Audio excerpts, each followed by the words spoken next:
Yo, what's good, yo? You top back here again, here in 2019. Let's get it. Now, we've been on this top five train. The last few top five videos have been dealing with powers. And they were dealing with stuff that you may have not expected in each of the categories. Now we're going to shift over to villains. Because you know we all love villains. Villains help make fiction what it is. You would not have great heroes without great villains. Heroes would have never got escalated because you can give dime a dozen do-gooders, but the great villains, they change things. You see this list. The five greatest fictional villains. It's a rough one, man, because you have a lot of phenomenal villains out there, a lot of contenders in this list. But understand that each of these selections of this top five list have specific villainy and evil that they embody that others just don't do. Now you can say, well, what about this guy? This one does it better in this category. I would definitely love to hear what y'all have to say after this list with each of these ones, as well as my breakdown of the list, and totally hear your own list because I know everybody has a top five list or a few suggestions. But it'll be hard pressed to see if you find a better one. Coming in at number 5, numero 5, Morgoth or Melkor. Now, in case you don't know who that is, who this true villain is, he is the villain of the world of Arda. Now, you might not know who the world of Arda is. Do you know about Middle Earth? Do you know about The Hobbit, Lord of the Rings, The Silmarillion? We're talking about J.R.R. Tolkien's work. Melkor, Morgoth, the Dark One. The villain of villains. The Lord of Sauron. Now, a lot of y'all know who Sauron is. Yeah, Sauron is subservient to Melkor. Mic drop. That's all you need to know. This dude, Melkor, okay, there is the Valar and the it's been a while, but there are two groups, okay? This dude is one of the original, believe it's either 8 or 12. It's been a little bit. I need to go back. But anyways, he's an original of the Sons of God, if you want to call them that, like angelic type figures. They first reside in like the Western continent, on the other side of the sea from Middle Earth, right? Well, Melkor was not having just living life in harmony with the rest of his kin. And so he started wilding out. And he did a bunch of dark stuff. He poisoned stuff. He brought hell to Middle Earth, tried to rule shit. Like he was going to war with like the rest of the gods, bro. He was going to war with the rest of like the devilish creatures. Like there's some like the Great Spider. I don't ask me to say her name. Her name's crazy. Like this dude embodies malice. All right, he just malignant for no reason. Like he's manipulative. He's plotting. He plans. He's calculated. He did show fear a few times, but this dude just is evil in a malicious form. It's hard pressed to find someone who embodies malice, but in a calm, just calculated time frame. He can make himself visible, but like this dude is so next level with his planning too. That's the crazy thing because normally when you see malicious characters, normally in fiction they're just raging and stuff. No, this dude will wait for eons before he strikes. So he's patient with his malice and it allows it to build like a stoking fire. And not only that, he has the ability and power to do it himself, but he don't like doing that. He lets his minions do his shit. He lets his minions do all his dirty work, bro. He creates armies. He doesn't take chances. You know how a lot of people complain about villains and antagonists just like, oh, why don't you take it all out? Why did you like? He doesn't do that, bro. Melkor builds up fortresses. He has armies of all kinds of dark, sinister creatures. He makes billows of war. He builds armies and the warriors of man. He's like, bro, y'all not coming to step to me like that, fam. What's good? I got whole armies waiting. Come try to step to me and you get this work. Bam. That's how Melkor is. This dude, if you don't know about him, do your research. Cause I remember people, I was hyped on Sauron, and then some Tolkien fans were like, bro, Wanda, you need to do your research on this dude. I did, and then I brought that Silmarillion in case you don't know and believe it's about that. Bam, baby. Look at this. Silmarillion. Buy this right here. The Silmarillion. I never did finish it, by the way. But it deals with in case you want to go before the third age, it deals in the first and the second ages, okay? It starts at the beginning of Tolkien's works. Dude is an absolute monster. But we continue. Number 4. Cuatro.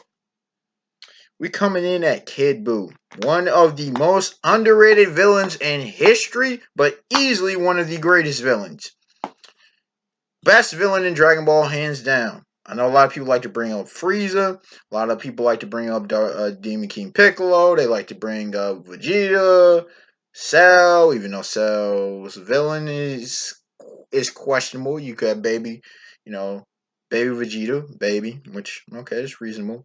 Zamasu was a great villain as well. I understand all those selections, but Kid Buu embodies chaos and pure evil.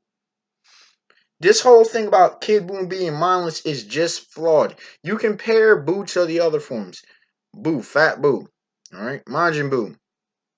He was childlike, okay, as far as baby like, right? That's how he was. Boo does this, Boo does yeah, that's how Boo was. Then you had Super Boo, who was teenage form and angsty and a whole lot of things. Kid Boo, as Supreme Kai said, Shan's like, yo, yeah, he's the most dangerous. Either him or the old guy. I always forget which one, but it's like he's the most dangerous. He's not the most powerful. Just because he didn't give a damn. This dude was a pure sociopath. Not a psychopath, but he was pure sociopathic with it. Okay? This dude, Kid Buu had an enjoyment out of torturing. Now, we know how Frieza was so sadistic, but this dude, Kid Buu, did what no other villain would.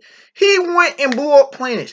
Like, okay, so once Son Goku, Vegeta, Dende, and Mr. Satan, Hercule Satan, get off planet, right? Kid Buu doesn't sense them, blows up planet. He goes from planet to planet. Doesn't find them, boom. He just is committing genocide with no qualm, no second thought. And when he finds them, he's just having fun. He is laughing. He's enjoying himself while doing all this heinous stuff. For doing this despicable acts, bro. He embodies what it means for chaos and destruction. Chaos, death. He is pure evil embodied in a kid form. The simplest as it comes. You don't get more evil than Kid Buu. And that's a reality. Coming in at number 3. Tres. Doctor Doom. Now, many consider Doctor Doom to probably be number 1, and I don't blame him at all. Doctor Doom, from the Fantastic Four, Spider-Man, to the Avengers. Doctor Doom done been through it all, and now Victor Von Doom, he's tried to turn over a new leaf, infamous Iron Man and everything. But Doctor Doom, bro, what isn't there to say? You want to talk about a intelligent, calculated, powerful villain. Doctor Doom covers every box you want in a villain. Doctor Doom is truly, like, he's a villain's villain. It's hard to not put him at number 1, but there's a reason I don't have him at number 1. And as iconic as he is, the next 2 are above him. But here's the reason I don't have him number 1, or not even number 2, is because Doctor Doom, he was a threat, no doubt. He was truly a villain, but there was his type of villainy, and here's why he's above Kid Buu and Melkor, okay? His type of villainy is a sophisticated villainy, right? It's a very, very sophisticated villainy to where it hits at the heart of being a villain, but at the same time, you can look and depending on the iteration of him, you can sympathize still with him. Okay. Which leads us to number two. Dos. Lex Luthor. Lex Luthor. Another character who at times was heroic. Or an anti-hero at the very least. Lex Luthor. Now we all know him as the Superman villain, the leader of the Legion of Doom. You gotta love Lex Luthor, because Lex Luthor was a normal human. See, the rest of these guys aren't really normal humans, or human at all, right? Lex Luthor was a regular dude most of the time. I think there was a version of him way back that was a mad scientist, but he was a businessman. He was a regular guy. At best, he built like a power suit. Lex Luthor was so dangerous because he was scheming, because of his manipulation, because of his intellect. See, he Lex Luthor is so beautiful because he shows. See, because when it comes to Doctor Doom at least has magic. He at least has his scientific tech. Lex Luthor didn't have any of that for the most part. Lex Luthor, it was all here. How powerful the mind is, and that's how scary. Considering you have someone in Superman that has all the might, who's not stupid himself, who's highly intelligent himself, Kal-El is. But the greatest foe of Kal-El was a thinker, not a physical threat. Now we had Doomsday, which killed him. Still not the greatest. We had Brainiac, who has an even greater intellect. Still not the greatest villain of him. It's this normal human with super intelligence. Now that's scary. Think of that. Who purposely, because even with Brainiac did some of his stuff while villainous wasn't unreasonable. Sometimes Lex Luthor just did some stuff and you're just like, Lex, why? Or there would always be some like shady, underhanded dealings. He would do something good, but there would be something as to reason why he was doing the good deed. So Lex is that human villain that we look at and we're just like, this is the darkness of man encapsulated in a glorious edifice. It comes back to realness in our world. But still, Lex isn't the greatest villain.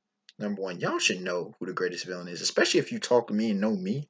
Y'all know who the greatest villain is. It's the Joker. Joker from Batman. Batman's greatest villain, the greatest villain in fiction history. You're hard pressed. Give me somebody greater than the Joker. The psychopath of psychopaths. The king, the clown prince of crime, as some call him. The Joker embodies what it means to be a villain. Unashamed, psychological. He can throw hands. He will be sinister. He will kill. I still kill. Dude, anything you want from the Joker as a villain, you can get from him. As an anti-villain, still one of the greatest. The Joker epitomizes what it means to be a villain. The psychological complexity of the Joker is something you can write essays about. This dude takes villainy to another level because here's the thing. You've had all these kinds of writers and you can write practically anything you want with his character because it works. All the way to his abusive relationship with Harley Quinn. This dude, the Joker, just epitomizes everything you want in a villain and then some. Evil of a different kind. Of different kinds, really. Now, he's not the most evil. That's Kid Buu. You know, he doesn't.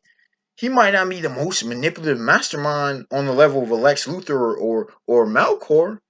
He doesn't have the power like a Melkor or Doctor Doom. But this dude, the Joker, man, you don't want to mess with this kind of dude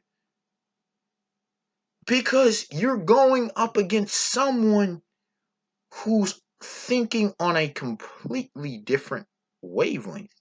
And that is what makes him the most dangerous. See, when it comes to the rest of these cats, Melkor, even though he's more divine in origin, you can understand his motivations. You can kind of boil them down. Kid Buu, pretty simple and straightforward, which is what makes him so damn dangerous, actually, because you can't reason with him. You can reason with every other Dragon Ball villain, but you can't reason with him. Zamasu went off the deep rails, but you could have still reasoned with him early on. Kid Buu, no reasoning. Doctor Doom, you can reason with him. You can have a conversation. Same thing with Lex Luthor. This dude, the Joker, man, he he doesn't think like any other. Like he doesn't think like any villain I've ever come across. He doesn't. He's one of the rare breeds that is just in a whole different psychological place, and is a sociopath.